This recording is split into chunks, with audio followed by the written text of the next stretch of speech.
Bom, a gente continua aqui falando sobre as alternativas que buscam recalibrar o decreto do IOF, mas para isso eu chamo agora o professor de economia da FEA da USP, né, o José Francisco Gonçalves, que já está aqui comigo.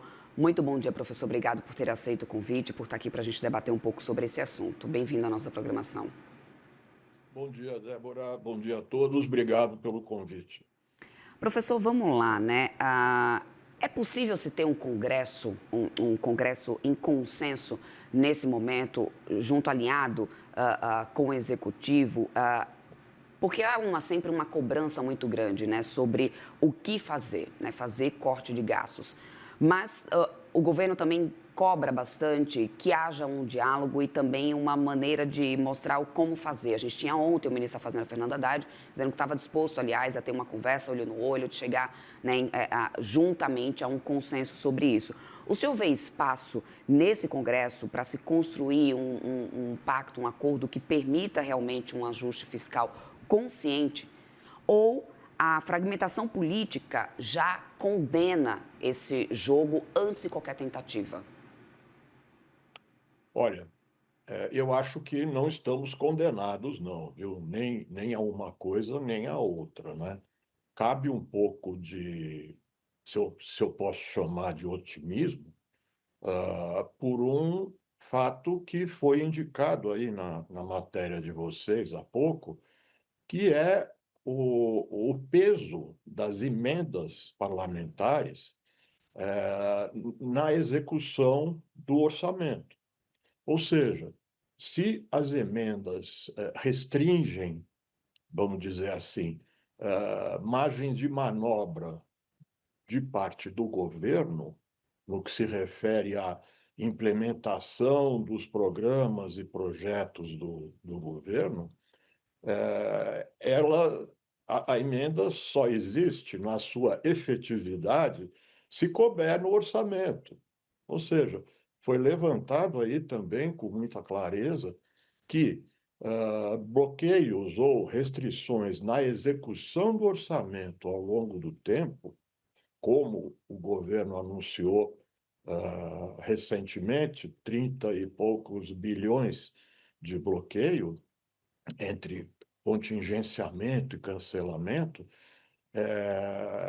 esse recurso que é necessário para executar o orçamento dentro da lei, ele bate nas emendas também.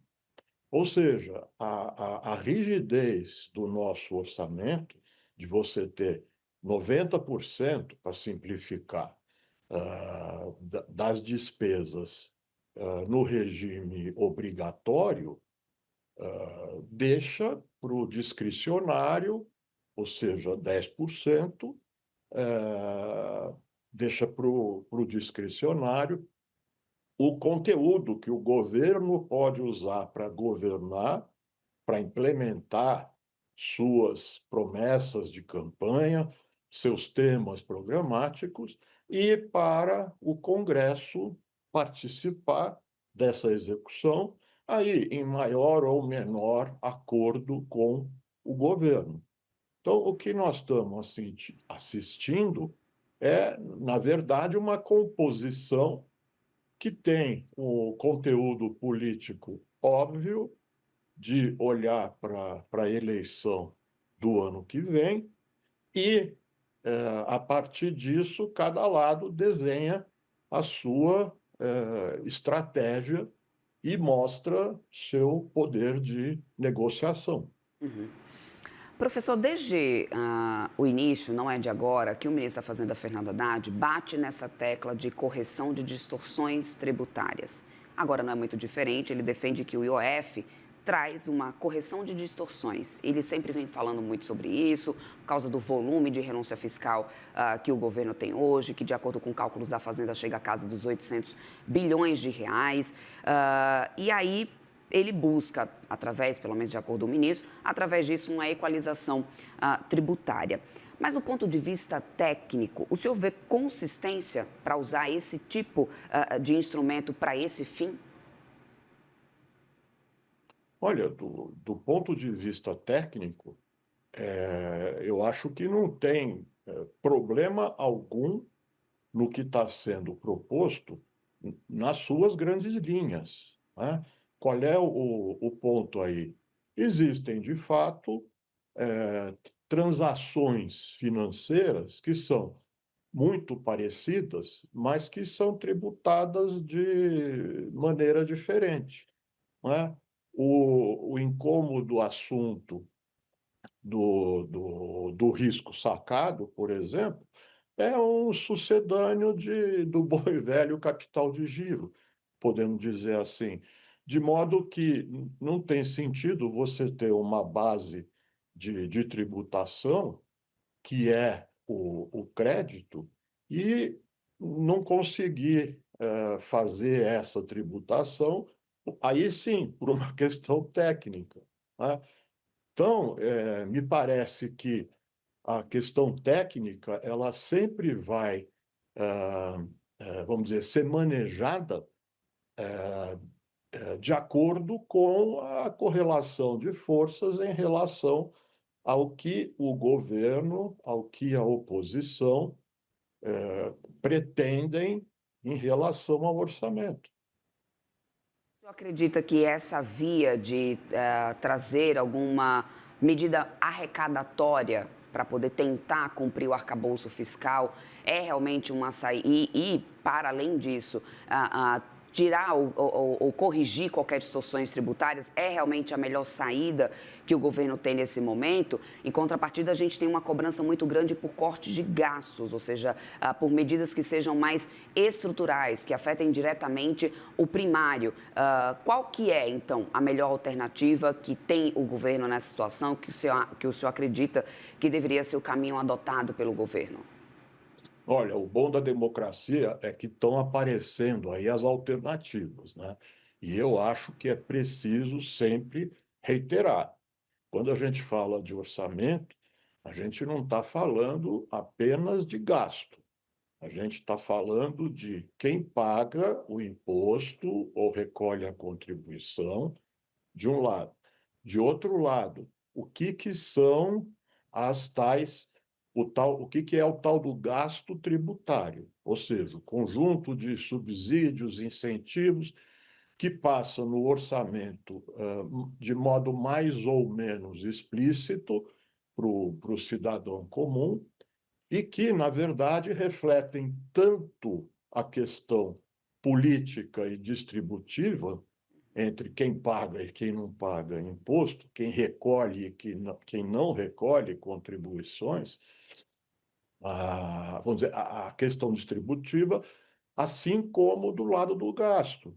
Quer dizer, essas três dimensões estão sempre presentes e me parece que o governo tenta, com a medida provisória, assim como com o decreto que vai ter que ser absolutamente repensado,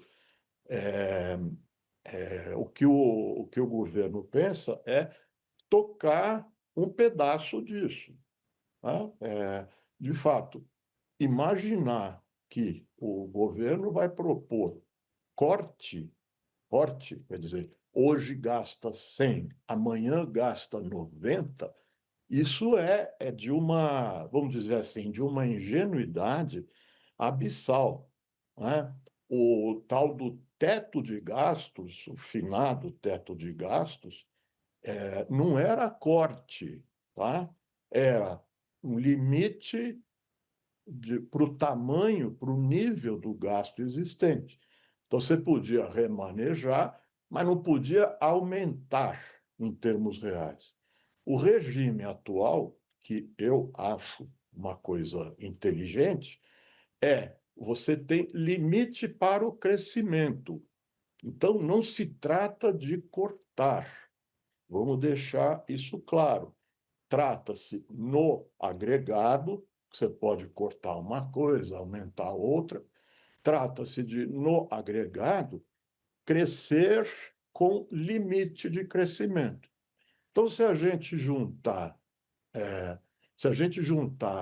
vamos dizer, com sinceridade, o fato de que estamos vivendo maravilhoso momento da agenda política do país, momento em que essas tensões se revelam, né? Dá para ter algum otimismo. Uhum, Agora, imaginar que a oposição não vai se opor e que o governo não vai tentar governar, uhum, ou seja, usar como argumento as palavras excesso, muito, demasiado, chega, uhum, cansei de pagar imposto, isso não leva a nada, né? uhum. Perfeito, professor. Quero muito agradecer a participação do senhor aqui conosco, ótimo debate, ótimos pontos. Muito obrigada pela participação. Conversamos aqui com o professor economista da USP, o José Francisco Gonçalves. Seja bem-vindo sempre aqui à nossa programação, professor. Até uma próxima. Obrigado, Débora. Prazer muito grande estar com vocês. Até mais. Tchau, tchau.